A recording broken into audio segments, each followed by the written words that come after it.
Армысыздар, Мөлдір өлең арнасының мөлдіреген көрермендері. Сіздермен бірге автор бағдарламасы, бағдарлама жүргізушілері, ақын, айтыскер, журналист, асыл домбыра сыйлығының иегері, айтыскерлер одағының мүшесі, сөз сақшысы Айтбек Тұрсынбай. Ассалаумағалейкум достар, бүгін мөлдірейміз, мөлдіреп отырып, бір емес екі әнді бірдей талқылаймыз. Және менің әріптесім, бағдарлама жүргізушісі, сөз сақшысы, жазба ақын, айтыскер ақын, жазушылар одағының, айтыскер ақындар одағының мүшесі Мөлдір Айтбай.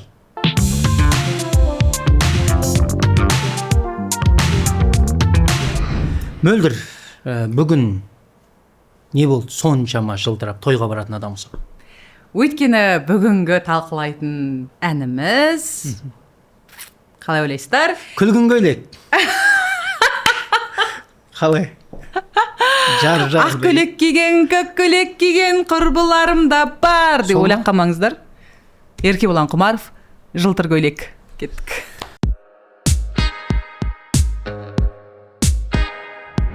Жылтыр көйлек әнін, бейне баянын Алты алаштың баласы ғана емес, бүкіл әлемнің даласы 60 миллион көрермен көріпті. Енді сол 60 миллион көрермен әнін тыңдады, тойда билеп жүр. Сөз қандай?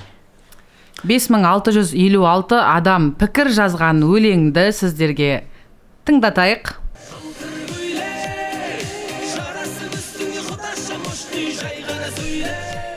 Бұл жылтыр көйлек өлеңінің сөзін кім жазғаны белгісіз. Біз YouTube арнасынан да, Google желісінен де бұны таба алмадық. Сондықтан біздің ойымызша бұны Еркебұлан немесе Еркебұлан айналасындағы жақындары өздері жазған шығар деп ойлаймыз. Ең басты мәселе өлеңнің ішіндегі кешегі өткен бағдарламада айтылған сияқты брат жайырақ айда деген сияқты, модный, мощный деген сияқты сөздердің кездесуі ол ең бірінші қателік. Әрі қарай оқисыз ба? Оқиын. Құдашаға арналған өлеңді Құдашаның оқып отырғаны бір түрлі. Құдашаға арналған өлеңді Құда баланың орындауында қабыл алыңыздар. Сұлу сәнісің осы бір тойдың. Сен үшін Құдаша модный болдым. Модный болдым. Сен очень модный болып отқан жоқсың. Это я модная здесь. Жақсы. Мөлдіреп отыр бүгін Мөлдір. Бірақ құрметті ағайындар, қараңыздар. Сұлу сәнісің осы бір тойдың. Ешқандай әңгіме жоқ, өкпе жоқ. Жақсы, бір сұлу қызды сипаттап берді. Тойдың сәнісің, жақсы теңеу. Сен үшін Құдаша модный болдым. Екінші жолдан кетті ғой. Оңбай кеткен деді. Осы бір тойдың мен бұл жерде ұйқасты айтайық. Тойдың мен болдым мен ұйқасып тұр, бірақ енді бұл да шал ұйқас. Тойдың дегенге ойдың, қойдың, жойдың деген сияқты сөздер болады. Бірақ болдым дегенде енді болдым, толдым деген сөздер бұлар ортасында и әрпінің жоқтығы арқылы ұйқасты шал ұйқас деп атаймыз. Иә, шал ұйқас тәуекел оған. Осы бір және модный деген сөздер бір-біріне мүлдем ұйқаспайды. Негізі біздің қазақта 4 буындық ұйқас деген бар. Бұл жерде 4 буындық ұйқас қолданылу керек еді. Бізде 2 буындық шал ұйқас қолданылған. Оның біреуі модный деген сөз. Жақсы сәнді болдым немесе тағы да басқа сөздерді қолдануға әбден болар еді. Я модный болдым да еше 2 рет қайталаған. Бұл осымен де енді өтімді болып тұр деп ойлады ғой енді. Жарайды ол. Сосын дейді, жоқ деме көріктім, сүйіктім десем, қасыма келші жаным-ау десем. Ұйқас қайда сүйіктім десем, сосын ары қарай қайырма кетеді. Жоқ деме көріктім, сүйіктім десем. Жаным-ау десем, сүйіктім десем. Ұйқас жоқ. Еше сүйіктім десем 2 рет қайталанады. Жоқ деме көріктім қасыма келсе жаным-ау десем. Енді бұл жерде Құдашаны құнсыздандыру деп ойлаймын мен. Өйткені ол неге жоқ демеу керек? Құнсыздандыру. Иә, Құдашаны құнсыздандыру, ол Құдашаның өзінің принциптары бар шығар. Ол тойда Құда баламен билемейтін шығар мысалға. Иә? Ол Құдаша енді бір рет көрген қызға, мысалы көрдің, Құдаша осы тойдың сәнісіз деп айтуға болады, пікір айтуға болады, қыздың көңілін көтеруге болады. Бірақ мен сені сүйіктім десем жоқ деме, жаным десем жоқ деме деген ол дұрыс емес ол. Ақылға сыймайды. Әйел құқығын таптау деп феминистік көзқарас қозғап кетсең, қалжың. Жарасып үстіне жылтыр көйлек, жарасып үстіне Құдаша мощный, жай ғана сөйлеп дейді. Енді осыны мен айтайын, жылтыр көйлек менде ғой, иә? Сенде былтыр көйлек. Жылтыр көйлек жарасып үстіне құдаша мощный, жай ғана сөйлеп дейді. Енді мынау былай айтқысы келген ғой, жылтыр көйлек құдасаның үстіне мощный жарасып, жай ғана сөйлеп деп айтқысы келіп тұр ғой. Егер жоқ, жай ғана сөйлеп, жаныңа барсам қалай кетеді, әдемі билеп. Жоқ, енді дұрыс қой. Жай ғана сөйлеп жігіттікі, иә? Жарайды, мына жігіт жердің жай өзі ғана қате. сөйлеп бару керек. Ол әдемі үстіндегі мощный көйлегімен тұрған құдашаға жай ғана сөйлеп, жанына билеп, барсам қалай кетеді дейді. Қалай кетеді? Бірақ ол оның алдында ескертіп қойды. Жаным десем жоқ деме, сүйіктім десем жоқ деме маған деді. Иә. Сосын рұқсат сұрап тұр. Қалай кетеді? Қалай кетеді дегеннің өзі, қалай кетті дегеннің өзі дұрыс емес қой, негізі бола ма деген сияқты нәрселер керек қой енді. Бұл бағана жоқ демеден кейін бола ма деген нәрсені айтпайтын сияқты ғой. Жарайды, жарасып үстіне құдаша мощный, жай ғана сөйлеп, бағана модный дегенге ұйқастырды ма, не үшін мына мощный мына жақта жүр? Жарасып үстіне мощный көйлегі құдаша сөйлеп деген сияқты ма, или жарасып құдаша мощный, ұйқаспай қойсын, мағынасын келтірейін деп едім хотя бы. Өйткені құдаша мощный құдаша, сочный құдаша деп ұйқастырып кетсең ары қарай. Жақсы, в общем ұйқас жоқ. В общем ұйқас іздемеңіздер. Бұл жерде бір ұйқас бар, оны келесі куплетте айтады. Ары қарай кетейік. Әңгіме салсам. Жоқ, әңгіме салсам. Әңгіме айтылады, әңгіме салмайды. Вот именно, соны айтқым келіп тұр ғой. Әңгіме айтылады, әңгіме салмайды, ән салынады. Күй тартылады. Әңгіме салсам емес, Әңгіме салсам. Сосын әңгімені үйдеп, бүйдеп. Көрдің ба? Сен үйдеп, бүйдеп ән салмайсың, үйдеп, бүйдеп әңгіме айтасың. Әңгіме айтсам үйдеп, бүйдеп. Бұл енді көйлекке ұйқас қой. Құдай өзі кешірсін. Бүйдеп деген көйлек деген ұйқас. Сөйлеп болды ғой. Көйлек болды, сөйлеп болды, енді бүйдеп деген ұйқас болып тұр ғой. Қиын ба? Майым болып отыр ғой. Ауыр. Жақсы, әңгімеге салмайды, әңгімені айтады. Әнге салады. Әнге үйдеп, бүйдеп салмайды. Әнге әләуләй, халәуләй деп салады. Тым құрғанда. Менің ойым, өз ойым. Мощный көйлек, модный болу, үйдеп, бүйдеп дегеннің барлығы қазір ән шығарған кезде, әнге сөз жазған кезде бірінші авторлар хит болатын сөз іздейді. Хит болатын сөз деген ол орысша сөз емес. Не болмаса шетелдің сөз емес, кірме сөз емес, қыстырма сөз емес. Қазақтың сөзімен де бүкіл елдің жүрегінен орын алып жатқан әндер көп. Осыны естеріңізге сақтаңыздар. Бұдан кейін де әнге сөз жазатын авторлар өтініш. Айтайыншы. Бұның қазақша сөзбен де сорақ сөздер айтуға болады. Әңгіме салсам үйдеп, бүйдеп, маған тейдеп дейді. Бұл сақина салмайды. Сөз салмайды, әңгіме салады да. Маған тейдеп әңгіме салады ғой, ойлашы. Бағана жоқ деме деді ғой. Уже ұсыныс жасап тастады ғой. Сосын рұқсат сұрады. Ортасы ит рұқсат емес ол. Қалай кетеді? Деді ғой. Қасыңа билеп бараттағы маған ти деп айтады. Сөзінің қысқасы түсіндіреді. Айтбек, мен слишком әдем болып отырмын ба? Неге маған қарамай өтсің? Қалай дегенше? Мен саған жете алмай жатырмын. Қарасай арасында. Мен мөлдіреп отырған кезде мына бір жұмыспен айналысқанда бір жұмыспен айналыспайтын бар. Өлең оқып отырмын мен бүгін. Мына өлеңді айналысып оқымай қойшы, айналайын. Кеттік ары қарай. Сөзімнің қысқасы я тебя люблю дейді. Сөзімнің қысқасы мен сені сүйем десе де болады. Жоқ. Сөзімнің қысқасы я тебя люблю дейді. Если ты хочешь, сақина куплю дейді. Ұйқас бар. Айттым ғой мен. Орысшада. Екінші шумақта бар дедім ғой. Орысша ұйқас бар. Енді орысша ұйқастырған автор қазақша ұйқаста болмай қалып демесем. Жоқ, ол ұйқас емес. Оландай я тебя люблю, Жигули куплю, Жигули арзан, ты моя маржан деген өлең болады баяғыда. Болды, түсіндім. Ал да болады ғой, бірдеңе жынды шаққа мінді, айран ішті дегендер. Сондайлардан қалған нәрсе ғой. Алма кетті, домалап, көше бойын жағалап. Болды, түсіндім мен. Дұрыс. Сондай нәрседен келген нәрсе бұл бар нәрсе.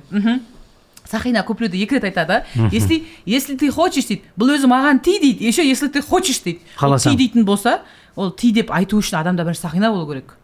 О тойда көре салып айтуға болмайды оны, Еркебұлан, бұдан кейін өйтпесең. Жақсы, ары қарай. Құдаша, оңаша сөзім бар саған. Сүйемін өзіңді, құлақ сал маған. Сенші маған. Оңаша сөзім бар. Мен сені сүйем, сен маған сенші деп бір көрген адам сүйем деген сөзге сене сала ма? Ти десе тие сала ма? Бұл үлкен сұрақ ағайын. Жылтыр көйлек жарасып үстіне Құдаша мощный жай ғана сөйлеп, ары қарай қайырма қайталанады. Енді жылтыр көйлек киген қыздардың барлығы осы өлеңді жақсы көреді. Сосын мен осы көйлекпен өткенде бір тойға барғам. Сол кезде көп қонақтардың есінде мен жылтыр көйлекпен қалып қойыппын. Мынау Мөлдір Айтбай деген ақын деп жатса, ой, өткен тойдағы жылтыр көйлек қой дейді. Өйткені неге? Мынау ән халықтың санасына сіңіп қалған. 60 миллионға жуық қаралымға ие. Елдің пікіріне сәл назар аударайық. Ушул ырды настроение жоқты укту меле деп қырғыздар жазыпты. Долго я искал эту музыку деп орыстар емес, өзбектер. Ассаламу алейкум, Өзбекстан. Соседский народ Өзбекистан дейді. Күштен дейді. Қарақалпақстаннан жазыпты, Ташкенттен жазыпты. Эта песня была на узату моей дочери дейді. Каждый раз, когда слушаю, вспоминаю наш той дейді. Бұл Қазақстаннан, Қарақалпақстаннан дейді. Бұл Орта Азияның хитіне айналды. Еркебұлан, ұмытпасам, осы өлең үшін Қырғызстан Республикасында өткен Орта Азия хиті деген номинацияға ие болды ие болды. Мен ол есімде. Еркебұлан, сені құттықтаймыз. Құтты болсын. Бұл әннің бағы, ән әдемі, ырғақ әдемі. Осындай сөздер арқылы бұл Орта Азияға танымал болып тұрған шығар, бірақ менің ойымша Жандос Қаржаубайдың Көзмоншағың өлеңі де осындай просмотрға ие, осындай дәрежеде хит. Оның ішінде ешқандай орысша сөз жоқ. Сол үшін келесі әндеріңде ескергеніңді қалаймыз. Енді бір ой келетін шығар көбіне. Тойда ән айту үшін көңілді болу керек. Ырғағы, әуені және сөзін ешкім мән бермейді. Ырғақпен билей береді деп, жоқ олай емес. Қазақша сөзбен де билетіп жүрген, қазір қазақша ойланамыз, қазақша ән айта аламыз, қазақша билей аламыз, шүкір. Басыма сәл бақ қонғанда, менің атым мақталғанда, арайланған ақтаңдарда, бол жанында билеп жүрміз ғой. Ая көзім қадірлім, ақ жүзіңді сағындым, қайда жүрсең, мен сенің айнымайтын бағыңмын. Тамаша. Билеп жүрміз. Сондықтан авторлар сері сүйсе Балқадишаны, сені сүйдім Балқия қыз деп Мира Сасан жазған Балқияның да сөзінің ішінде әдемі ұтымды жерлер бар. Әттең ай.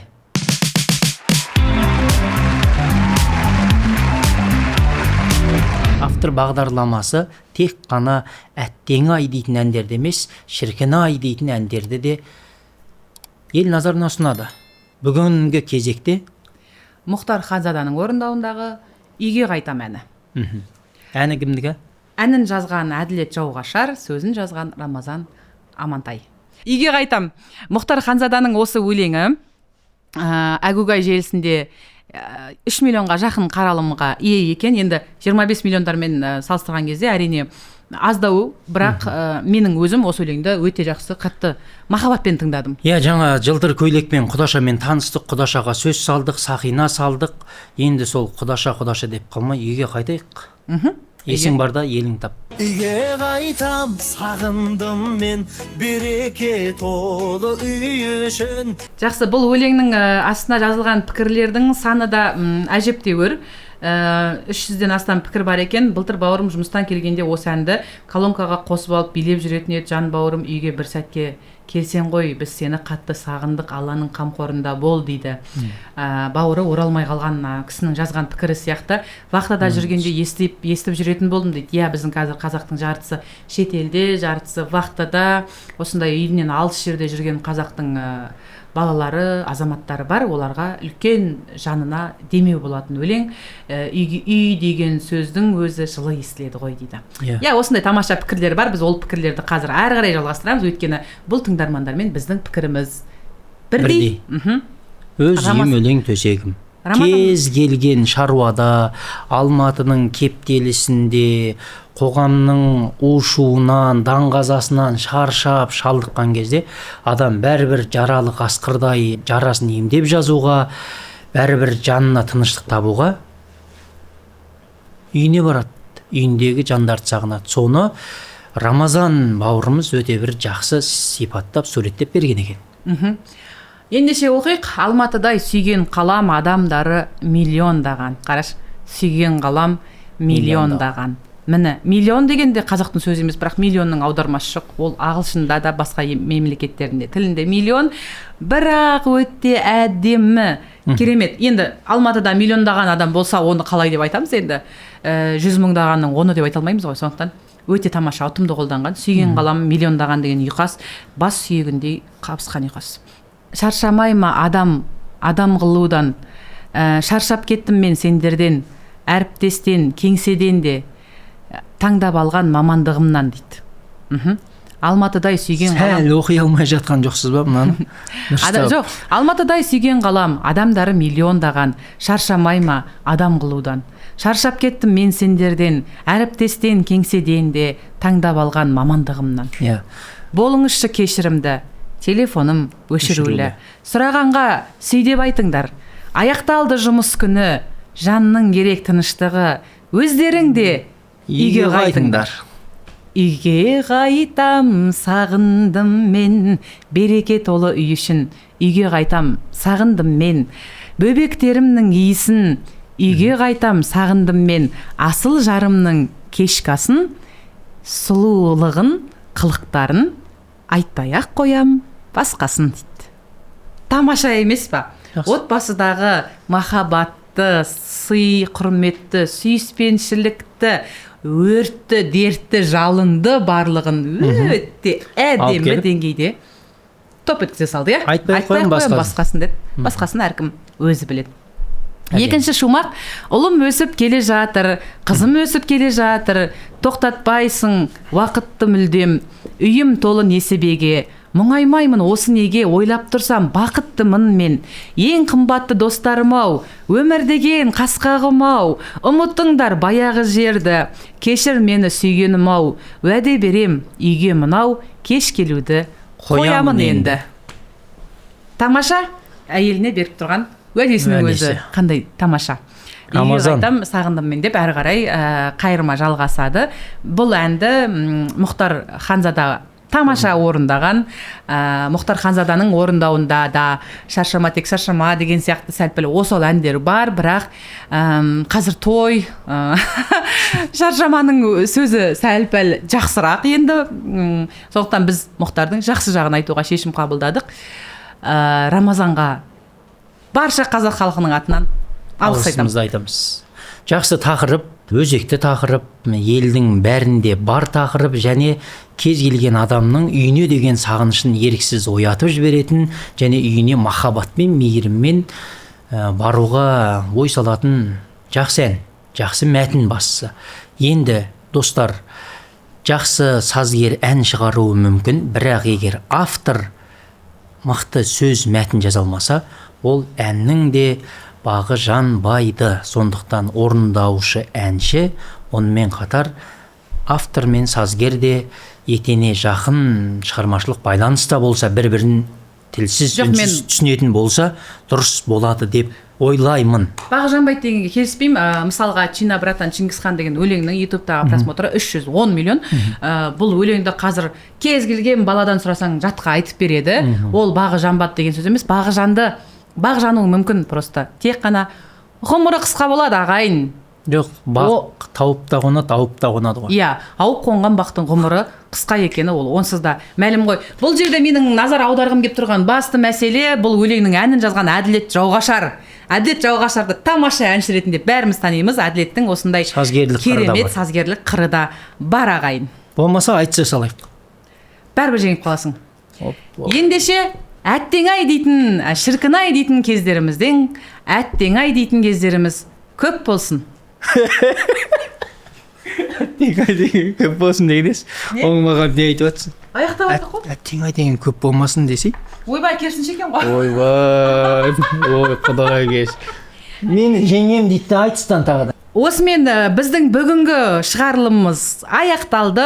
Рамазан Амантайға, Әділет Жауғашарға және Мұхтар Ханзадаға біздің атымыздан, қазақ халқының атынан үлкен алғыс айтамыз. Әттең ай дейтін күнімізден шіркін ай дейтін күніміз көп болсын ағайын. Сөз түзелді, тыңдаушым, сен де түзел. 18.000 қаламның авторы, жаратушы баршамызға жар болсын. Сау болыңыздар. Сараңа. Все.